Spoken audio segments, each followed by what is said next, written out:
next we're going to talk about our favorite Vader moment. Our favorite Vader moment. Well, I know yours.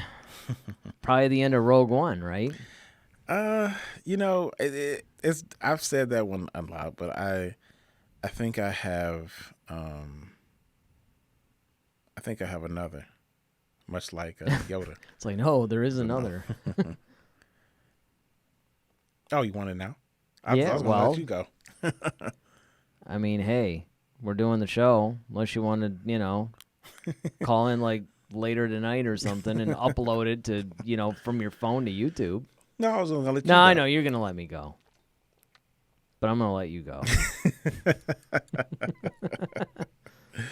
I'll just be over here doing some lines of cocaine off of the computer while he's giving you the. I would probably say like my favorite Vader moment. It would probably be I find your lack of faith disturbing. Yeah, that's a good one. I mean, there's so many Vader moments that are great, especially now that they're using him as a crutch and putting him in everything. I would say almost any force choking thing that Vader does is always like my favorite, honestly. Like I know it sounds very violent and malicious, but honestly, it's just like I think that's really when you really start to see the power of Vader. Because at first, he's choking someone who's like maybe like the distance between you and I right now. But then, like, in Empire, then you see him like he's in a completely different room or a completely different ship, and he's choking someone like on a screen, and it's just like, you can do that? It's like. Yeah, well, that's one of those things that I think kind of flies under the radar for most people. Yeah. Like, they're not really thinking about.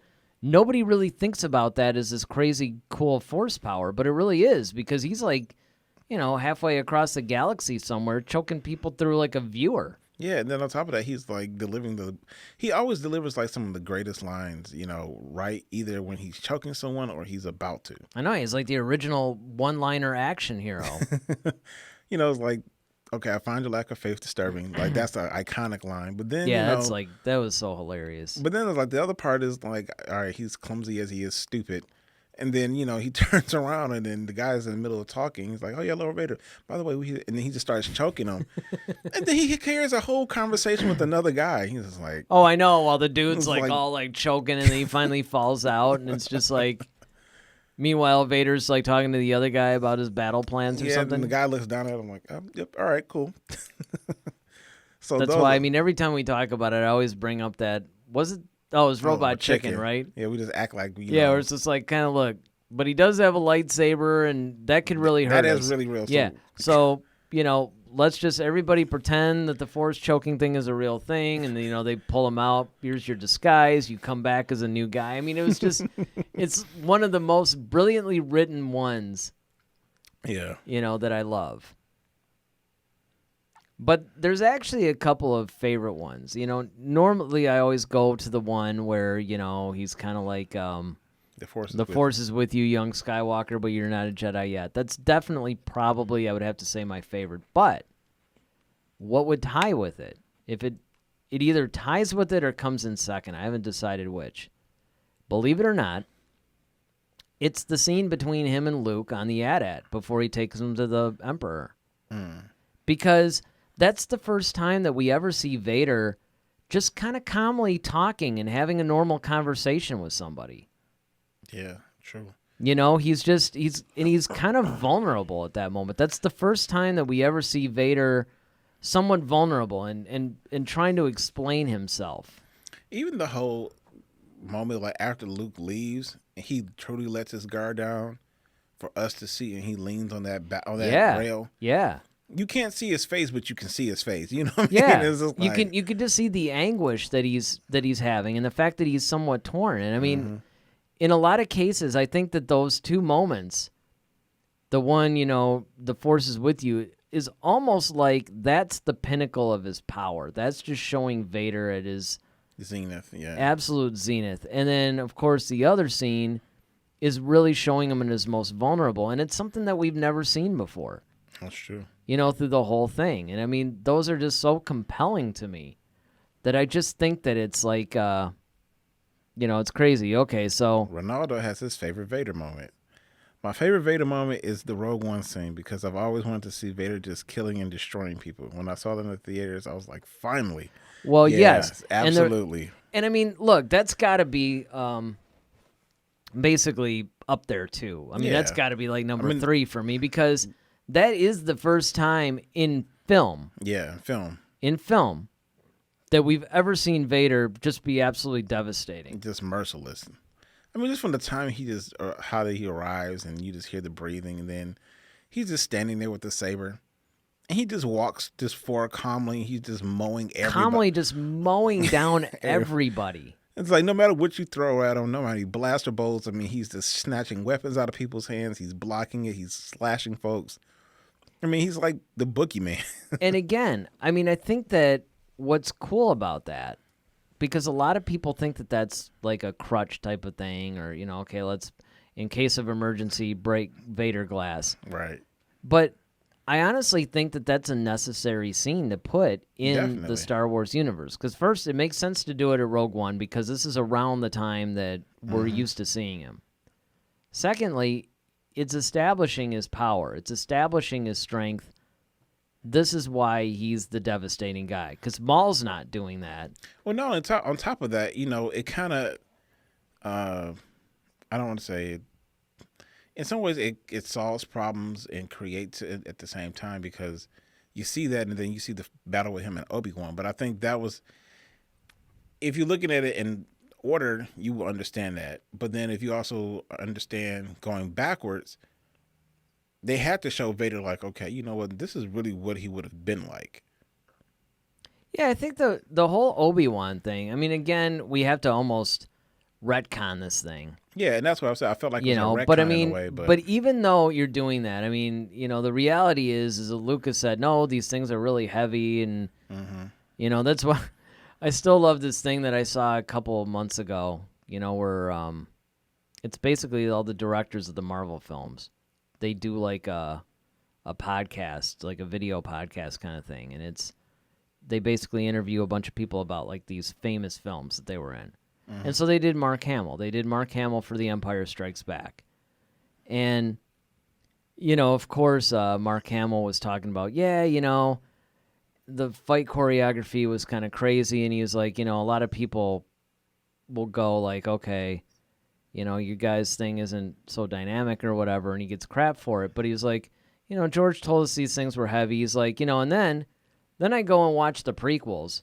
And he was like, and they're like flipping these things around with one hand. They're doing all this stuff. And, you know, Mark's like, you know, that's what we wanted to do. I mean, like, really, dude? Like, okay.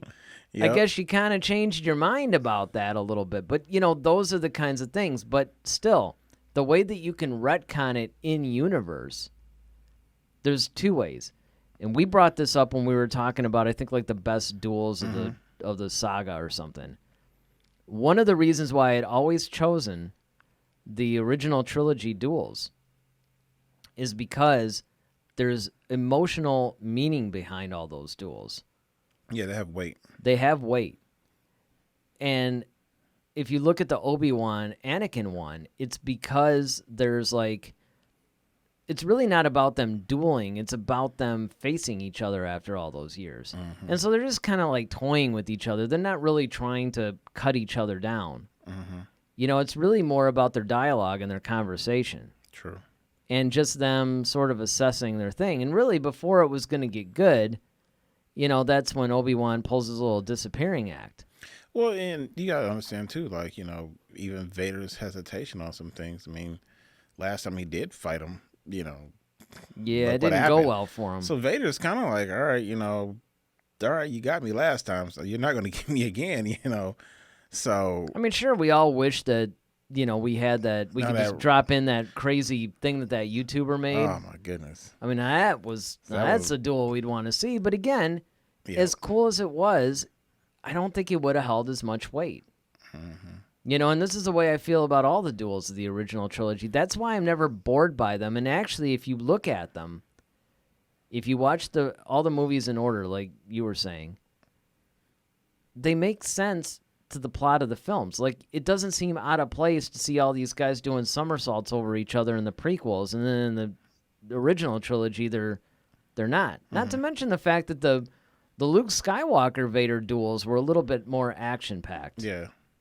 You know, so that was kind of cool. So Ronaldo has something else? Yep. And he says, also seems like Vader has the best treatment since Disney bought Lucasfilm in movies, comics, novels, and or games. Well, a lot of that has to do with the fact that, you know, it's where we're at with Vader. Because if you think about it, when Lucas was doing it in the original trilogy, that was establishing the whole thing. Mm-hmm. Okay, then, you know, 10, 15, 16 years later, he makes the prequels, but the prequels don't have Vader. Mm-hmm. I mean, technically at the very end, but they don't have him. Now, if he had... I could concede that point if Lucas had made an episode 3.5. Like if he made a movie that took place for the Jedi Purge and Vader was doing his thing, maybe. Mm-hmm. But you can't really say that. I mean, I get it and I understand, and I mean, I agree that Disney has handled Vader pretty well. But that's almost an unfair thing to say only because there wasn't really anything that Lucas could do with Vader. You know, what he did with Vader, he needed to do, and it was like the story basically stopped before Vader would get good. Nobody ever told the story in between 3 and 4. Right. Until it got around to Disney. Mm-hmm. Now, who knows what Lucas would have actually, in reality, done with Vader. That's true. Yeah. But, I mean, I don't know. I think that those are, all good moments. Definitely. I mean, is there anything else you could think of that's kind of like a sort of an honorable mention? Well, I mean, of course, you want to talk about almost like the first appearance of him when he's like got that guy, that one trooper that he's like dangling in the air. I mean, that's kind of impressive. Yeah, another one, if I had to go for an honorable mention, I think my honorable mention is going to be the first time in Empire Strikes Back, you know, when he kneels down and he makes contact with the Emperor. Now, whether you're watching the original version of it with, I keep forgetting that actor's name. It's not Sebastian Shaw. That's the dude that was in the Return of the Jedi one. Clive Revel. That's it. So whether you're watching the original theatrical version of the movie or the special edition when it's replaced with Ian McDiarmid, and it has like extended dialogue and all kinds of cool stuff, I think that that's a really poignant scene as well. I don't know. It seems like my favorite Vader moments tend to be more of the like character-driven, more like thoughtful stuff. You know, a little bit more meat into them. Not that, you know, like I said, number 3 definitely is that insane scene at the end of Rogue One. But, you know, that's just Vader being Vader times like 100. Right. Head to Head, a Star Wars podcast. Be sure to follow us on Twitter @HeadToHeadSW. Submit your questions for our next show. Visit our official website at headtoheadswpodcast.com. Until next time, may the Force be with you, always.